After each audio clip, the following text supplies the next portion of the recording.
Good morning 10th class Hindi medium students, most welcome in this video.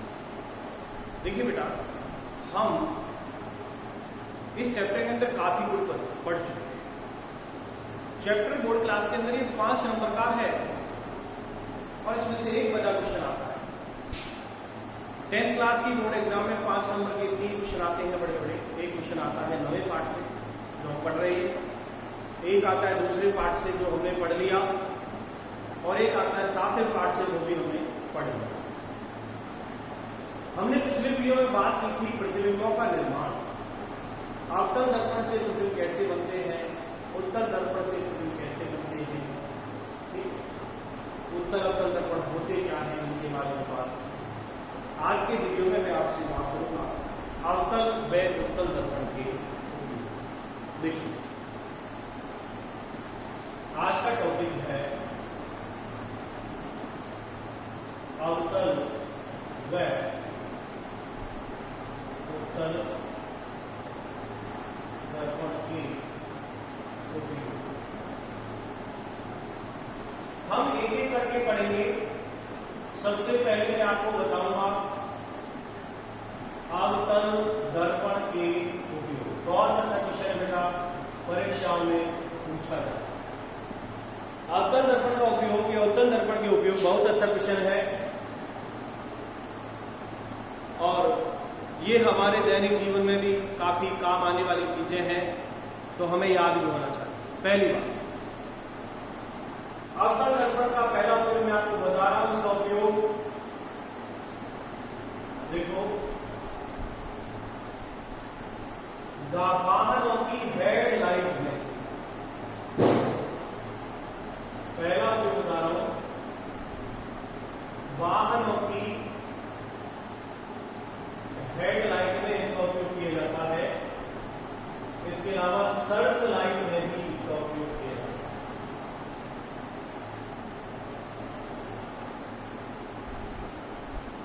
देखो कैसे करेंगे। वाहनों की हेडलाइट देखो, सर्च लाइट देखो या टॉर्च देखो। अब कहां करेंगे ये देखो। टॉर्च के अंदर जहां बल्ब लगा होता है, उस बल्ब के पीछे वो शाइनिंग चमकीली कटोरी लगी रहती है, वो अवतल दर्पण का काम करती है और वो ही प्रकाश को फैलाएगी। यदि उस वो कटोरी जो लगी रहती है पीछे, उसको हटा लो और फिर आप टॉर्च जला के देखना क्या उजाला होगा? नहीं होगा। वो टॉर्च के अंदर जो बल्ब के पीछे कटोरी लगी हुई है शाइनिंग चमकीली, वो अवतल दर्पण का काम करती है। तो वाहनों की हेडलाइट हो, सर्च लाइट हो या टॉर्च हो, इन तीनों में ही अवतल दर्पण का उपयोग किया जाता है। दूसरा नंबर 2, सेविंग दर्पण में। सेविंग दर्पण में इसका उपयोग करते हैं, यानी आप इसमें लिख लो एक लाइन और। पहला आपने लिख लिया होगा, वाहनों की हेडलाइट, सर्च लाइट, टॉर्च में अवतल दर्पण का उपयोग किया जाता है। दूसरा ऐड करिए, सेविंग दर्पण में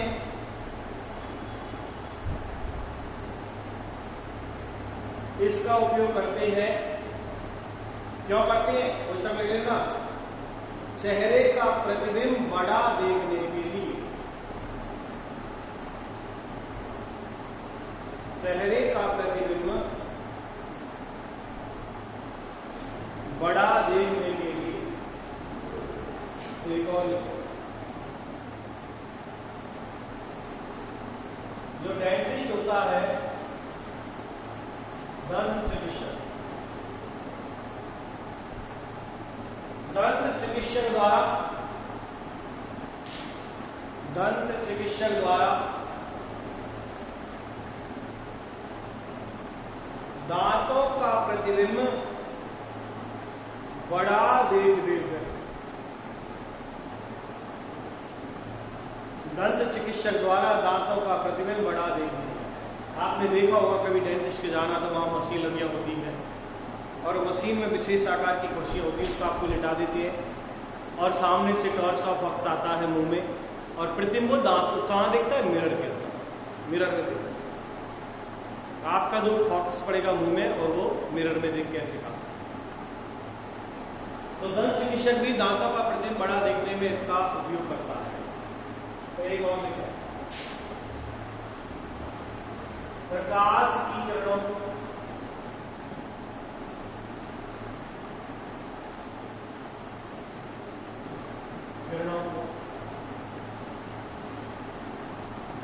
केंद्रित करने में, प्रकाश की किरणों को केंद्रित करने में अवतल दर्पण का उपयोग किया जाता है।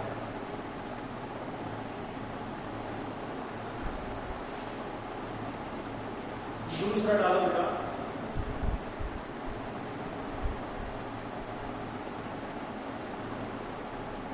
उत्तल दर्पण के नंबर है।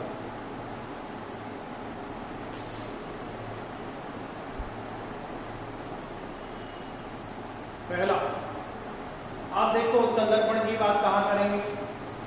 Object mirror in this side. पहला, वाहनों के साइड में, वाहनों के साइड में उत्तल दर्पण का उपयोग किया जाता है।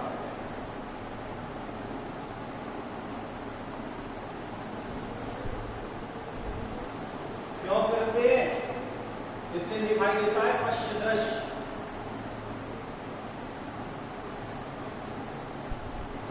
पश्च दृश्य देखने के लिए, पश्च दृश्य देखने के लिए उत्तल दर्पण का उपयोग, उत्तल दर्पण का उपयोग किया जाता है, जिससे वाहन चालक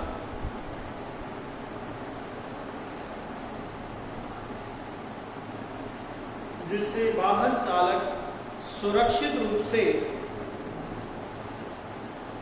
जिससे वाहन चालक सुरक्षित रूप से वाहन को चला सके।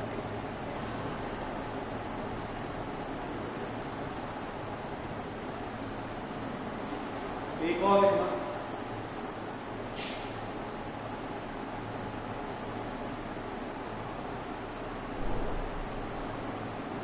एटीएम मशीनों में, एटीएम मशीनों में सुरक्षा की दृष्टि से,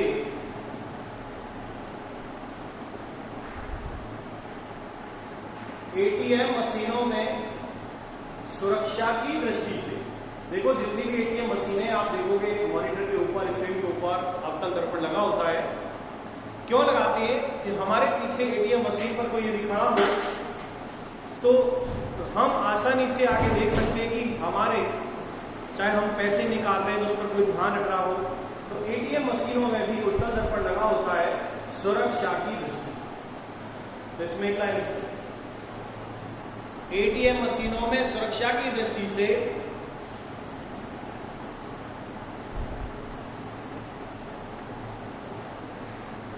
एटीएम मशीनों में सुरक्षा की दृष्टि से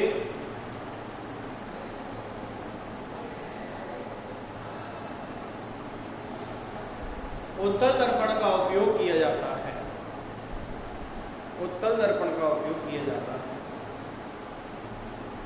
क्यों करते हैं? ताकि हमारे पीछे जो भी खड़ा हो उस पर हम सामने खड़े हुए निगरानी रख सकते हैं।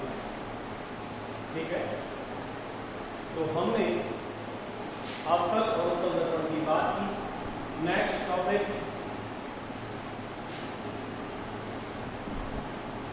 नेक्स्ट टॉपिक हम बात करेंगे इसमें दर्पण सूत्र।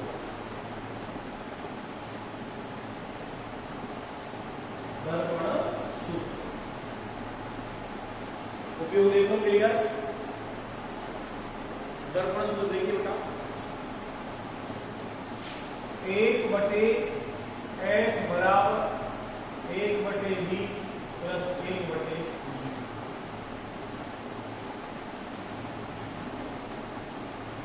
ये दर्पण का सूत्र है।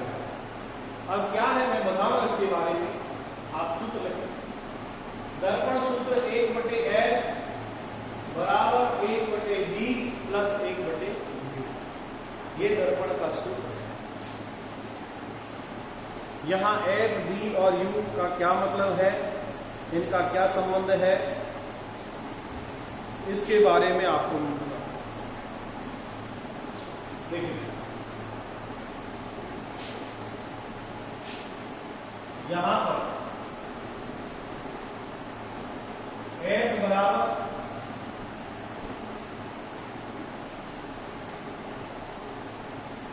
दर्पण की फोकस दूरी है। f बराबर दर्पण की फोकस दूरी।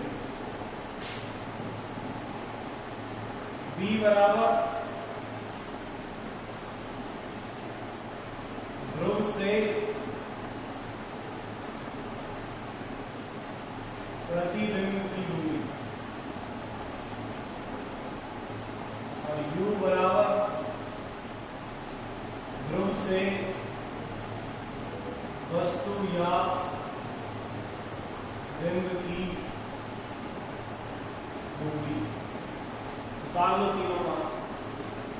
f का मतलब फोकस दूरी, b ध्रुव प्रतिबिंब की दूरी, ध्रुव से प्रतिबिंब, और u ध्रुव से वस्तु की दूरी। तो ये दर्पण सूत्र है, उसके द्वारा हम सवाल आसानी से कर पाते हैं। सूत्र लिखो और इनके बारे में लिखो, संबंध क्या है। किसी दर्पण की फोकस दूरी, उसके प्रतिबिंब की दूरी और वस्तु की दूरी के अनुपात के योग के बराबर होती है।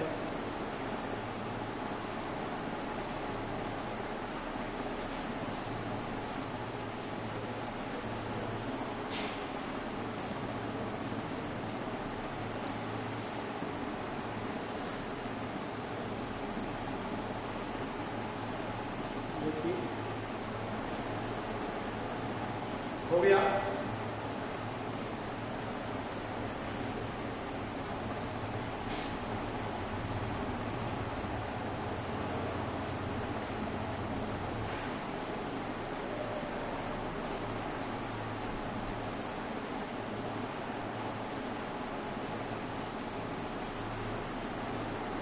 दर्पण सूत्र 1/f बराबर 1/b प्लस 1/u।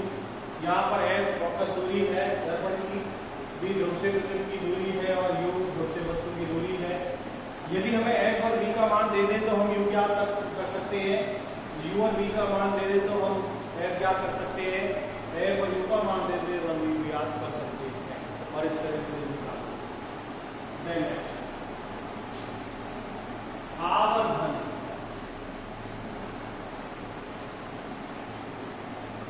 आवर्धन या मैग्नीट्यूड, ठीक है। आवर्धन होता है। आवर्धन से ये पता लगाया जाता है कि वस्तु और जो प्रतिबिंब है वो कितने गुने आवर्धित है, वो कितनी बड़ी है या कितनी छोटी है। इस बात का पता आवर्धन से लगाया जाता है। कैसे लगाएंगे, क्या होता है आवर्धन, देखिए बेटा। आवर्धन का मतलब क्या है, पहले परिभाषा लिखो इसकी, या सूत्र में बता देता हूं, देखना मत। आवर्धन है बराबर, इसका मान निकालने के लिए देखो बेटा, प्रतिबिंब की ऊंचाई, इसको रिप्रेजेंट करेंगे हम x डैश बटे बिंब की ऊंचाई। बिंब कहते हैं वस्तु,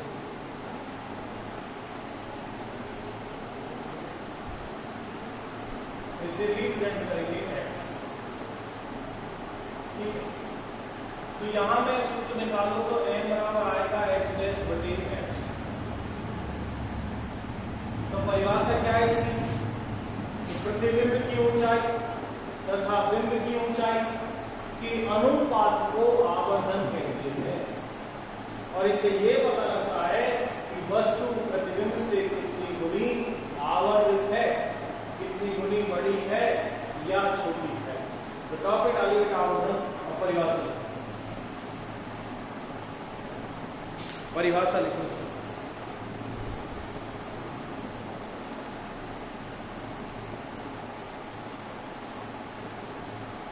प्रतिबिंब की ऊंचाई तथा बिंब की ऊंचाई, प्रतिबिंब की ऊंचाई तथा बिंब की ऊंचाई के अनुपात को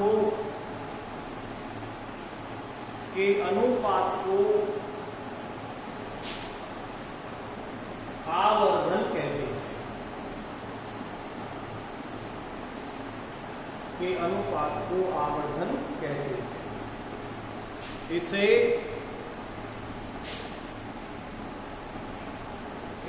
m के द्वारा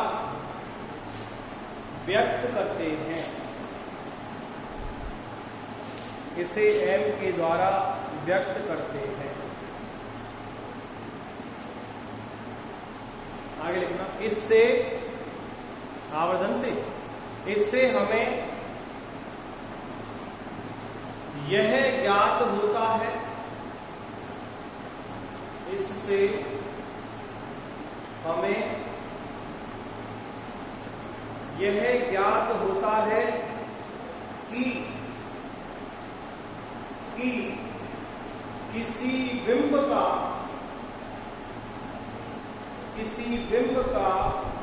प्रतिबिंब, किसी बिंब का प्रतिबिंब बिंब से, किसी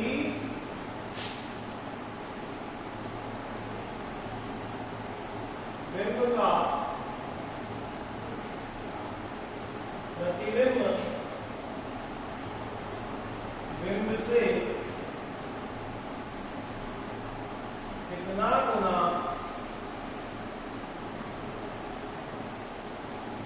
आवर्धित है। किसी बिंब का प्रतिबिंब बिंब से कितना गुना आवर्धित है। दर्पण द्वारा किसी बिंब को,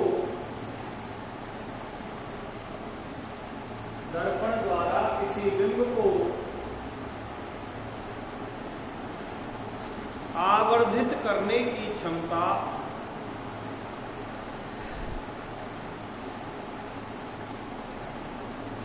आवर्धित करने की क्षमता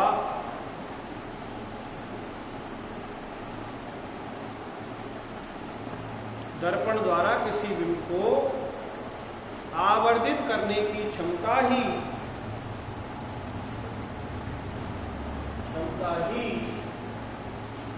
आवर्धनता कहलाती है।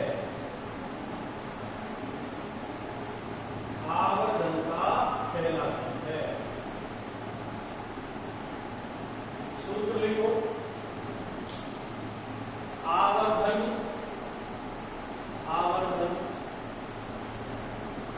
इसको एक्सप्रेस करेंगे बराबर प्रतिबिंब की ऊंचाई, प्रतिबिंब की ऊंचाई h डैश बटे बिंब की ऊंचाई h, बिंब की ऊंचाई h। तो हम कह सकते हैं कि m बराबर h डैश बटे h, m बराबर h डैश बटे h। देखो दर्पण के लिए ध्यान देना, u का मान हमेशा माइनस होता है। u का मान हमेशा माइनस में है यदि अवतल दर्पण है तो प्लस और उत्तल दर्पण है तो माइनस। और f का मान उत्तल दर्पण है तो प्लस, अवतल दर्पण है तो माइनस। तो एक सूत्र और बन सकता है यहाँ पर n बराबर माइनस बी बटे यू, ये n बराबर माइनस बी बटे यू, ये भी लिखा सकते। कैसे लिखना? ये प्रतिबिंब की ऊंचाई और ये बिंब की ऊंचाई, तो बिंब ऊपर रखा, बिंब होता है धनात्मक ऊंचाई, अब प्रतिबिंब वालों नीचे बन रहा है ऋणात्मक, एक राशि धनात्मक होगी, ऋणात्मक राशि तो वहां ऋणात्मक आएगा। ऐसे ही दूरी दर्पण के बाईं ओर की दूरी ऋणात्मक, दाईं ओर की धनात्मक, इस तरह इसका मान भी ऋणात्मक। हम कह सकते हैं कि n बराबर x डैश बटे h बराबर माइनस b बटे u, ऐसे भी सूत्र को निकाल सकते हैं। इन सूत्रों को पक्षांतरण करके इन सूत्रों के द्वारा सवाल भी निकाल सकते हैं, इनसे सवाल भी निकाल सकते हैं। जैसे मैं कहूं, जैसे अवतल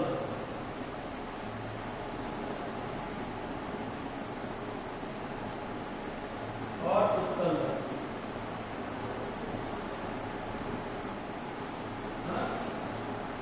तो यदि हम f का मान लिखें f, तो अवतल दर्पण के लिए f की वैल्यू कैसी आएगी? ऋणात्मक। उत्तल दर्पण के लिए f की वैल्यू कैसी आएगी? धनात्मक।